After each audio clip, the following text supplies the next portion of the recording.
Fit for Life Radio, episode number 81. Woo.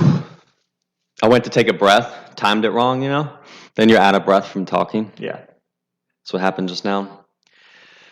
Just us two today. We are going to hit you with some hot fire. Mm-hmm. We're gonna go over your minimums for training. Minimum effective dose, you could say. Minimum effective gains. So a lot of people, you get, we talk about all the time, the, on-off switch, not to do it, all or nothing, you don't need it.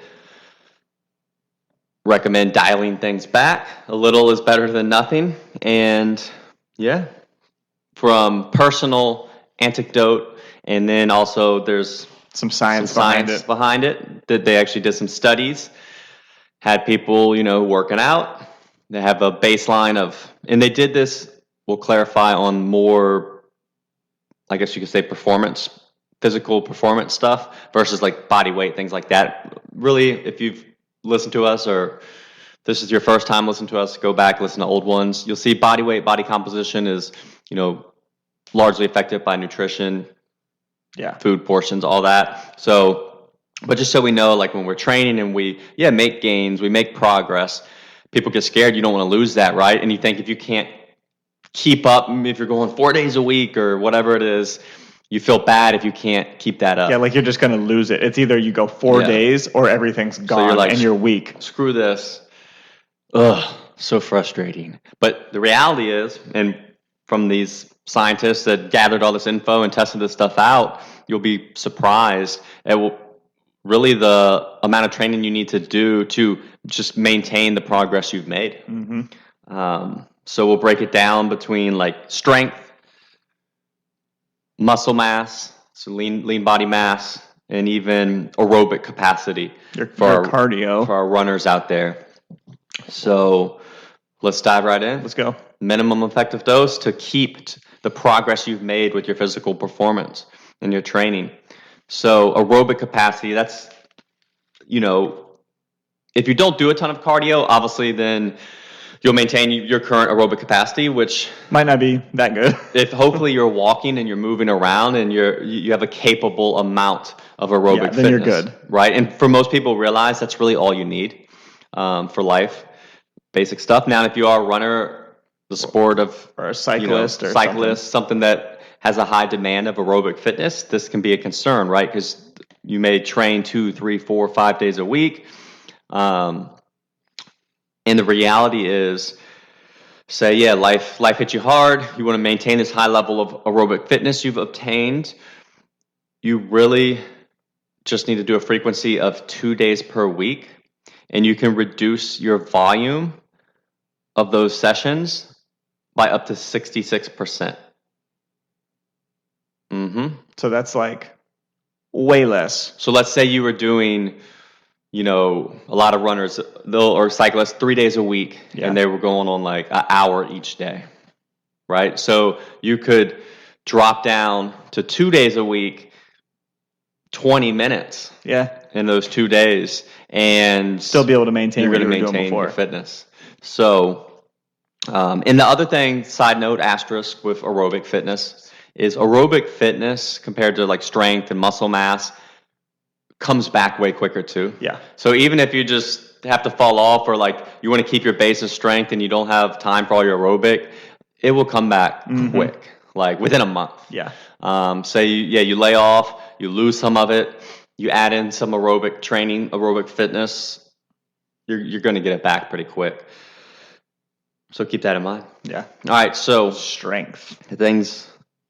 Number 2, strength. This is the one most people are listening for. So on average, let's say 2 to 4 times a week is what most people strength train. Some people have a lot of time on their hands. They're in the gym. They're going to 7 do days more, a week. But that's not me anymore. The reality is you can maintain your strength levels 1 day per week, frequency wise. Full body. Well, we'll get into that. Yeah. So 1 day per week. Obviously, you want to be if you're doing that full body, so you can hit everything. Volume, 1 set per exercise. Like one hard set. One hard set, and you need to kind of push that intensity to a max effort to where, your final repetition is pretty much all you got. But yeah, so if you just maintain, one set on kind of, so, say you got a dumbbell press, a seated row, a split squat. I mean, right there, you're kind of covering your whole body. It's almost everything. Upper, push, pull, lower.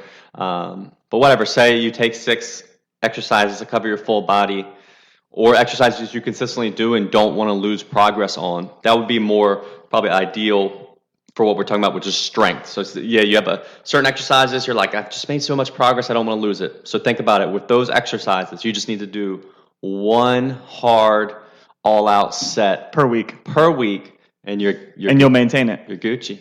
And I think part of that is making sure you're hitting that intensity and getting everything you can out of that set. Because if you don't, then you're not going to maintain. Yeah. If you kind of half-ass it, or you leave like three reps in the tank, like you're just not going to get that effect.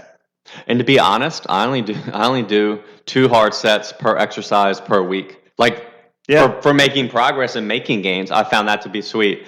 But when you think about it, dropping down to one set is 50%. Yeah, and it's really like that's actually what I've been doing is just one hard set on everything, and that's it. Yeah. And I've actually just continued to make progress with that while losing weight. So like, I'm not going to change anything. Why do more right now? Yeah. Especially because I've been, I've lost like 10, 12 pounds. Like there's no reason to do more than I need to and exhaust myself. So that works for me really well. And I've even found that there's some weeks where I end up training 2 days and I'm fine. Yeah. Strength's been good. Like I've maintained my muscle mass really well. Yeah. And I'm just not stressed about it. And I've been kind of chill.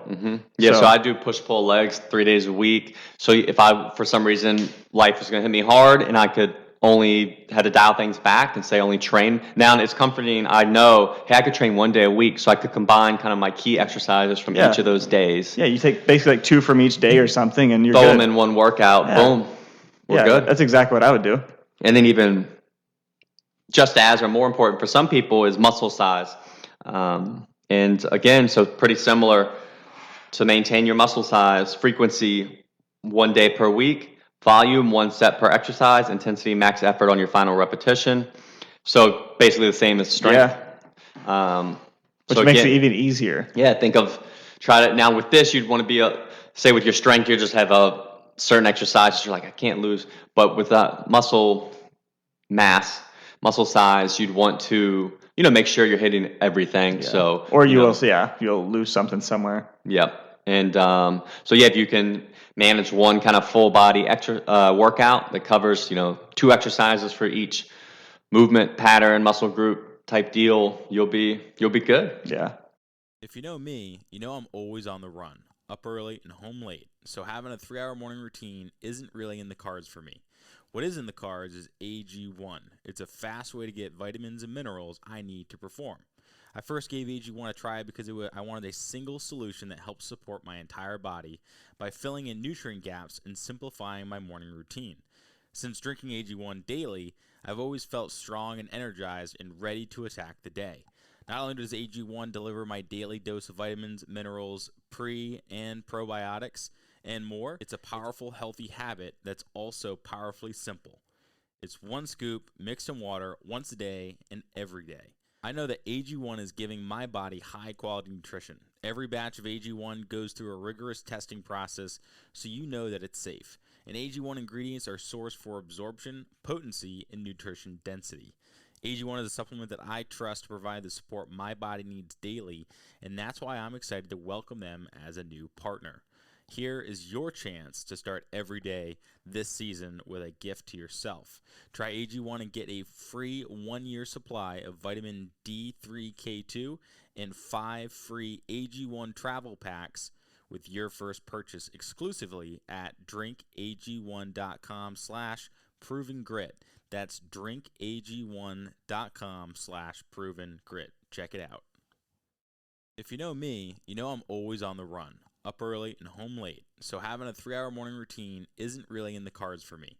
What is in the cards is AG1. It's a fast way to get vitamins and minerals I need to perform. I first gave AG1 a try because I wanted a single solution that helps support my entire body by filling in nutrient gaps and simplifying my morning routine. Since drinking AG1 daily, I've always felt strong and energized and ready to attack the day. Not only does AG1 deliver my daily dose of vitamins, minerals, pre and probiotics, and more, it's a powerful, healthy habit that's also powerfully simple.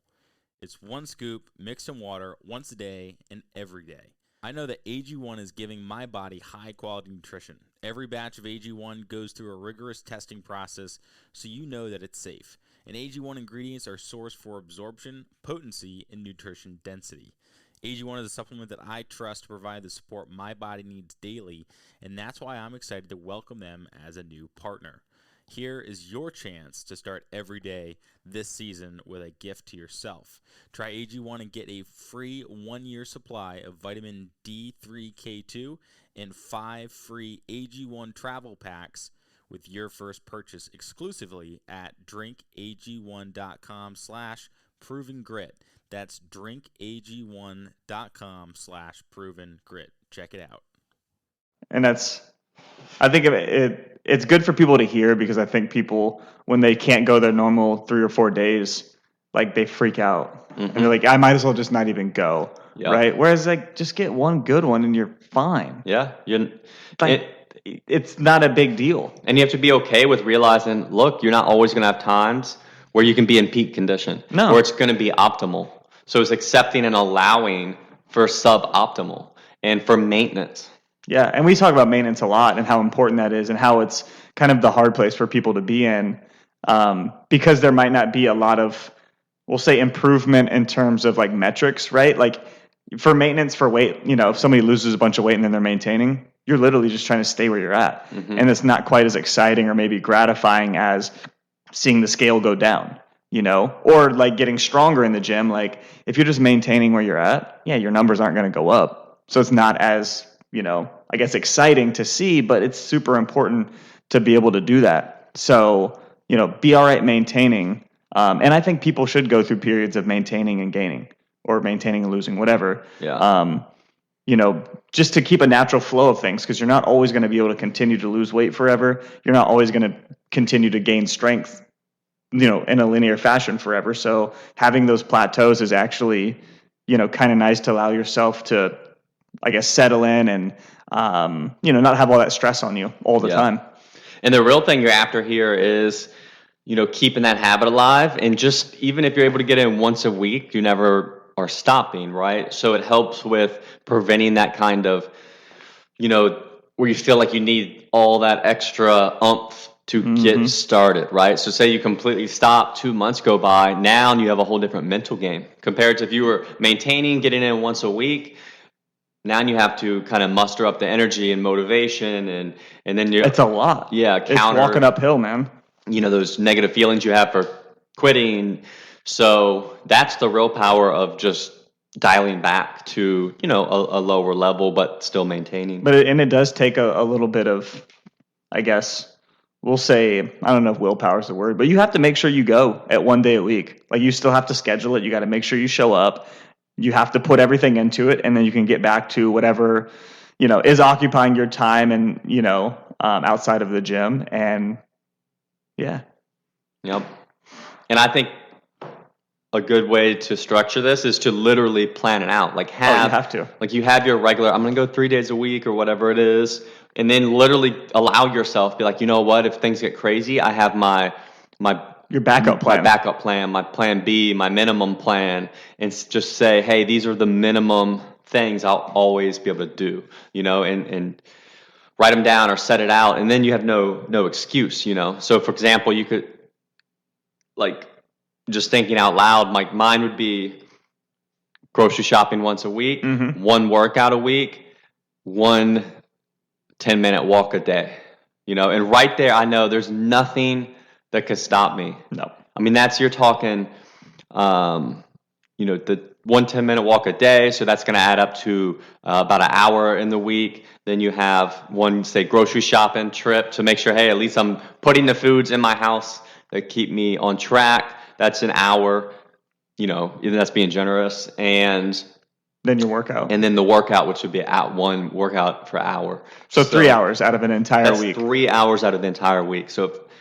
look, if then all of a sudden if you're like, there's so much going on, well, then sit down and do a time journal, You figure out be like, can I where's your time at? legit not find 3 hours in my week?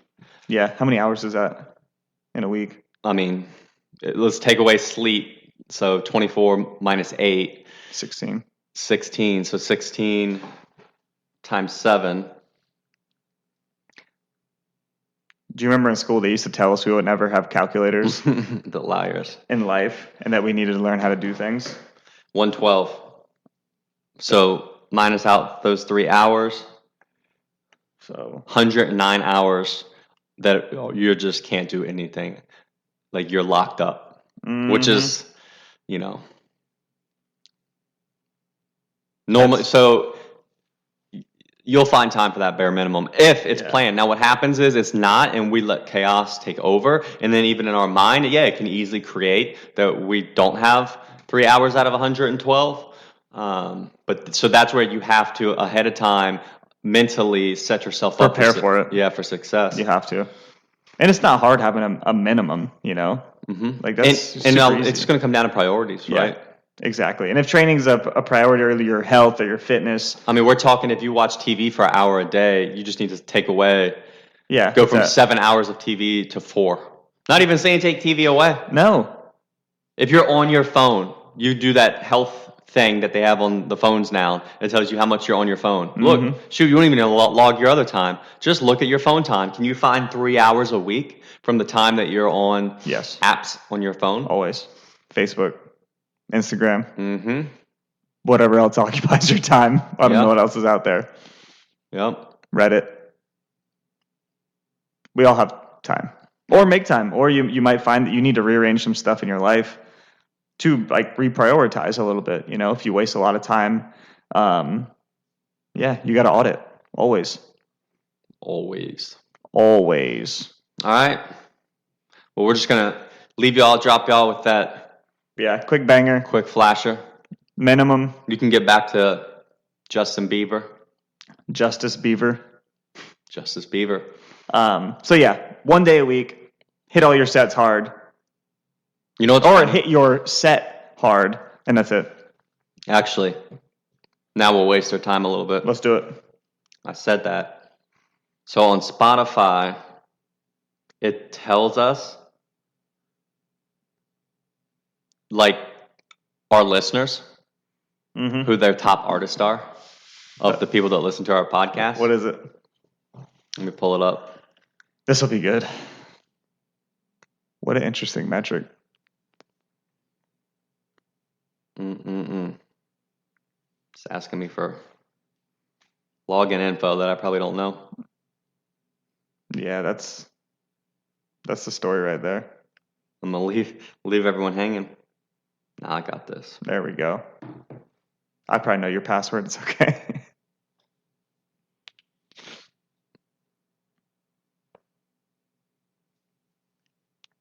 Here we go. Did you figure it out? The pressure's getting to you, isn't it? Never. Oof. Oh. Are you in? No. I don't know what, let me try. I feel like you only have one password. So I think it's the email address because when I set up the Spotify, it's in the olden days. Yeah, it's. But, so I have that. The old Outlook email. I think I know what the password is. Try this one. I think that's what it is. Maybe I'm wrong, but I'm gonna have to edit all this dead air out. I don't know. Well, I'm gonna have to look on my computer because the Spotify for podcasters is different than regular Spotify. But just to give you a little treat, see, Justin Bieber was one of them. So all you Bieber fans out there, believers. So we know. I always forget about him. It's a reflection on us as well. It is. Are we Justin Biebers? Maybe, but there's some country music on there too, which I don't know how you're gonna feel about. Look, man, just what it is.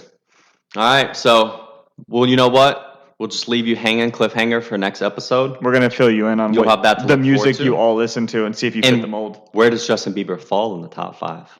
He's number 1. Is he number 1? He's number 1. He has to be. Is Taylor Swift on there? Nah, I think she's kind of fallen out of favor. I don't know. Maybe I'm wrong. Maybe it's because I don't listen to her.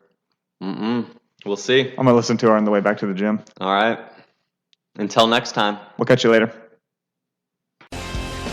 As always, thanks for listening, guys. If you want to learn more, check us out at coastalfitnessva.com or garydeagle.com. We'll see you next time.